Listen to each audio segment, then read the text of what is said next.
Guys देखिए, ये घटना आज दिनांक 3 अगस्त 2022 का है। शाम करीब 5 बजे मालगाड़ी पलट गई। देखिए किस तरह से कोयला से भरा ये मालगाड़ी पलटी हुई है।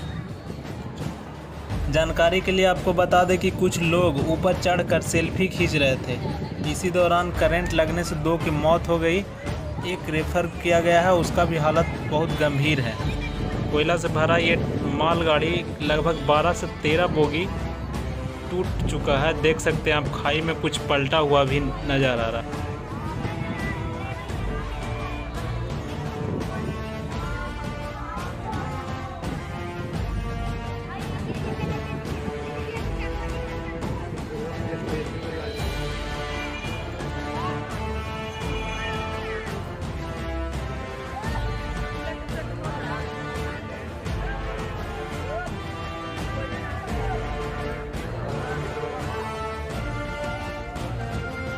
ये कैसे हुआ है ये तो जांच का विषय। फिलहाल ये देखिए किस तरह से ये हो गया है।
पर लगभग वहाँ रिकॉर्डिंग कर रहे हैं। ट्रेन उलट गया है कंकरसराय में।